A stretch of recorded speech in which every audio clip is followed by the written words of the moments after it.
Hey guys, Merry Christmas. As you might imagine, I'm not the easiest person to buy a gift for, so around this time every year I tend to buy a few things for myself, take advantage of Black Friday, Cyber Monday, etc. So we've got some unboxing to do. Some of these are things for the workshop, some of them are stuff from a viewer actually, which I think will be instrumental in getting going with a project that is long overdue. So let's get to it, starting with the top. This is something that a lot of you have suggested I get over the years. Let's get in a little bit closer. This is a Hakko FR301 desoldering tool. At least I hope it is. I heard there's a lot of counterfeits out there. Part of the reason, well, a few reasons why I hesitated, even though a lot of you recommended this to me, is I don't work that much on circuit boards, and I've been getting by just fine. Like with the predictors, I typically clip out the parts and then just heat up the pads and let the leads fall out. I don't use solder sucker, solder wick, or anything like that. But I can't deny that these are popular and people seem to be really happy with them, so I figured I'd give it a shot. Now they are a bit expensive, and if you're going to shop for one, be careful. So this says FR301, but in reality it should be an FR301-03, which I think might be the country code. Make sure you get the US, assuming you're in the US version is rated for 120 VAC. A lot of the less expensive ones are rated for 100 VAC, to the Japanese version. So we'll see. I got this off AliExpress for about $100 less than the best deal I could find on Amazon, which came out to, with free shipping and their Black Friday special negated the sales tax, whatever, came out to about $240. So, you know, a little expensive. So we'll definitely be doing a separate video where I try this out. I'm curious to see how well it works from terminal strips.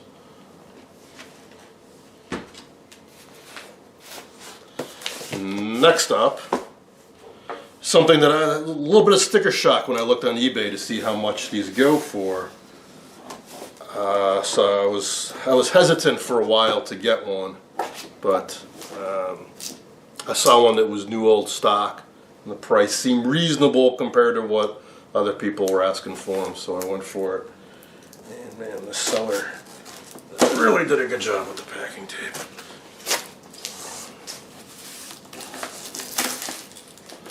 It is, well, I won't spoil the surprise.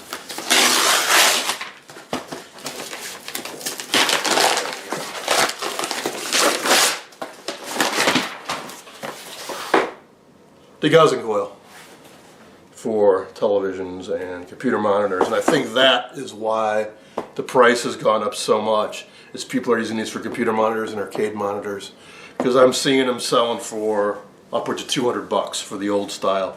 There are some cheaper little ones that are like a wand you can wave around, but I wanted to get something a little more old school.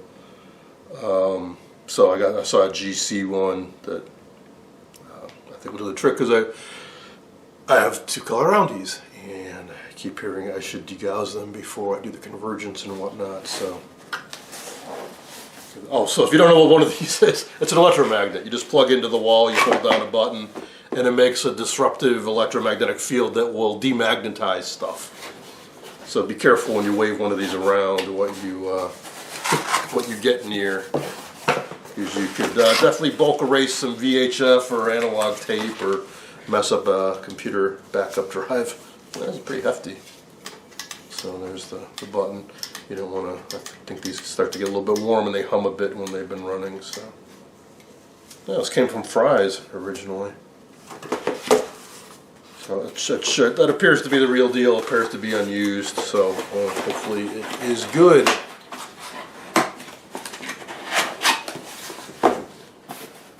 Alrighty, next up. A bit of an impulse purchase, but also related to the color TVs. So, if this is what I think it is. Box is the right size. No, it's not. This is something else. Okay. somewhat related, but not. hopefully this won't be related, because this is a smoke carbon dioxide, carbon monoxide tester. A combination smoke and carbon monoxide aligned with voice and location. This was sent to me to review on my channel. Hopefully one of my products doesn't go up in smoke that I need this, but honestly I don't have it in my workshop. So we'll be taking a look at this. Safety first. Alright, now this, yeah, see, what's in this box I don't think is all that big, but the box is definitely a bit on the large size. So this should be the impulse purchase.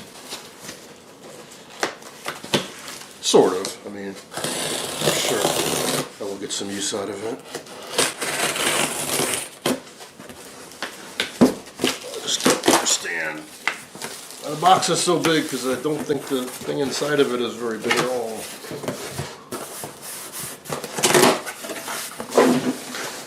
Oh, that's why. This comes in a carrying case. And lots of packing peanuts. Yeah, doesn't weigh much at all. It's supposed to be portable. Alright, what am I talking about? What is it? What's this? It's a black box with a handle. So, if you saw me get my color roundies fired up for the first time, I was playing around with them. I was using a portable test pattern generator, a little B&K gizmo, which is okay, but I figured it wouldn't be all that precise. The patterns are okay, but then I saw this. So this is a much newer Suncor Video Pro VP401. I've also seen these listed for insane amounts, like $500, because these will also do. It's maybe the most versatile one I've seen out there, but this will do RGB component, VESA, HDTV, S-Video, composite, and NTSC RF. And you can dial up all kinds of test patterns and modes and whatnot. I would imagine this is the last one they made that does NTSC. And it is portable. And I do have this, which would be tough to use it without it. And we got some adapters. I think if you had the full kit, there might be a few other things that I'm missing. And the foam hasn't completely rotted away, which is nice. In the seller's listing, it did light up. But obviously we'll need to check this out. We'll do that in a separate video. But the short version is this is a portable test pattern generator. So I can hook this up to a TV, walk around with it.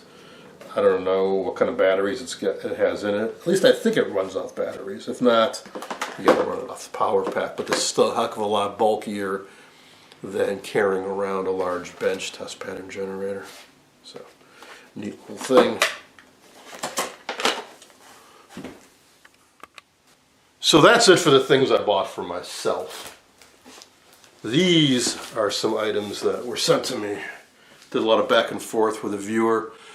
And the subject was making my home TV transmitter setup.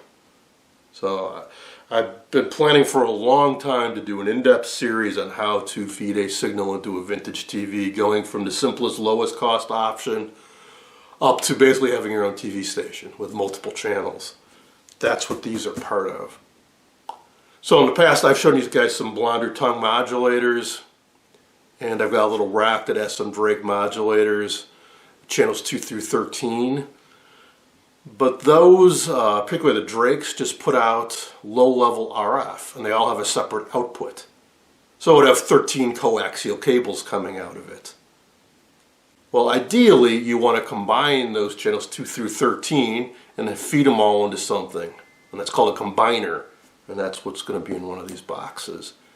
So you have, say, your 12 inputs, 2 through 13, and then one output. But that's going to still be low level. There's no amplifier in it. So another item in these boxes is an amplifier, a distribution amplifier.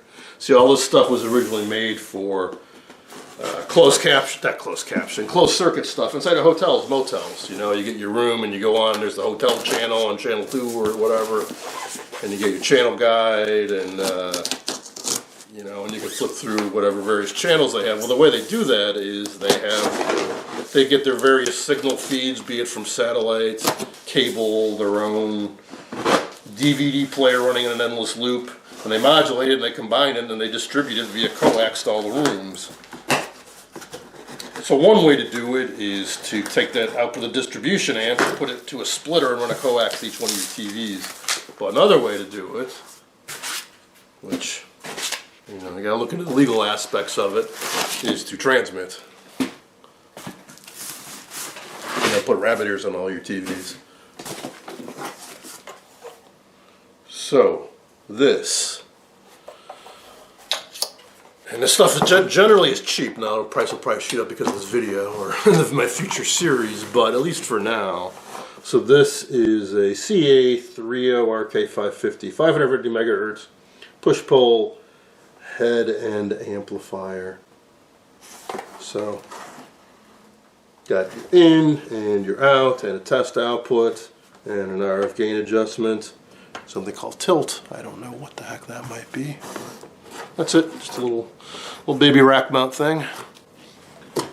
So that's the one thing with using all this stuff is it's basically all rack mount.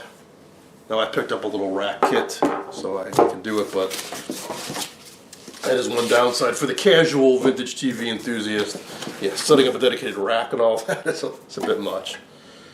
Alright, so this is a 1 gigahertz broadband passive head-end combiner. Not much on the front, right? But on the back, there are all of our inputs. I think it has 16. So take all your RF sources, whatever they might be, and you feed them into this, and you get one output. It's the inverse of a splitter. Because you can't just short the ends of the coax together. You need to properly terminate things and combine them, and you don't connect the outputs of amplifiers together. Not a good idea.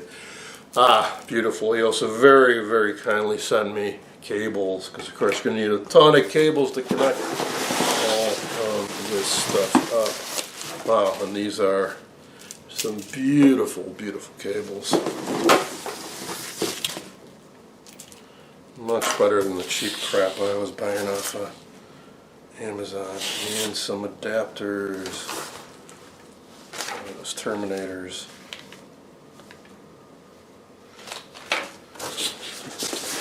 Actually, I think they're for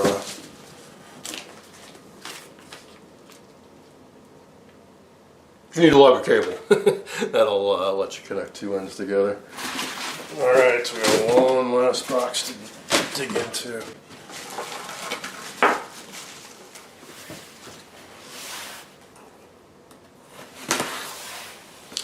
So the reason I haven't been able to get to doing this project for so long is customers. I got so many things to do for other people, but I'm getting close to the end. I haven't been really taking on much new work for a while now. And there's a light at the end of the tunnel. I'm hoping 2025 will mostly just be me doing my own thing. So what's in here are it's a little rack cage and power supply and some similar to the Drake modulators I've already got. Yeah, just a different brand but similar function. So MPC PS F12/16 power supply and some modulators. So these are kind of neat. You can pop these out and replace them, put different channels in there. Some of these are what they call agile modulators, these are not. So there are labeled on the front channels 2, 3, 7. Agile ones will have some type of control where you can actually set the output frequency channel. So on the back side, you feed your signal in, your composite signal, and this will RF modulate it, and you get it out of the back. And on the front, you can tweak the signal levels in case your sources have different signal strengths coming in. You can adjust the level to match. And yeah, these are the agile versions, which are really cool. Of course, they cost more.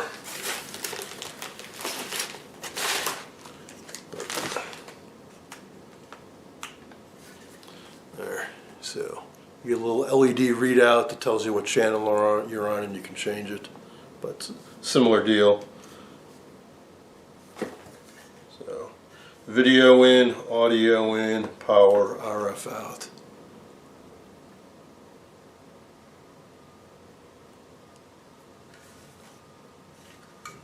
See, very small.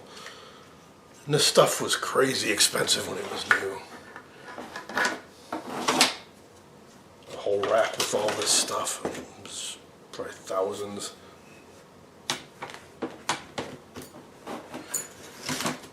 It seems like it's still pretty readily available, but the analog died in 2009, so I imagine it's a bit less common now than it was, but there still seems to be a lot of it out there. Everybody talks about blonder tongue all the time, which is fine stuff, but it gets talked about all the time when people write articles on how to use it. Shango made a video on how to set one up. I made videos of talking about them. So those have gotten a little bit harder to find, but Perfect Vision, Drake, people don't talk about that stuff much, but yes, there are other players in the game.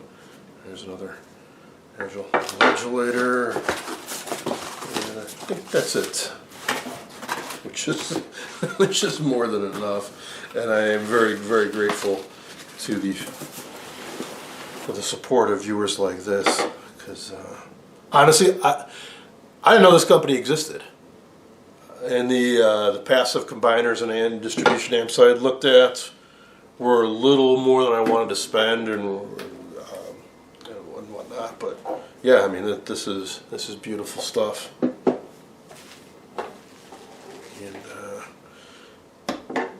yeah, so I can't wait to do a series where we start hooking all this stuff up and see what it can do. I believe he did power these units up and tested them a little bit, so I think we're good to go. Well, that is going to be it. I hope you enjoyed watching this impromptu unboxing, and I hope you all have a very Merry Christmas.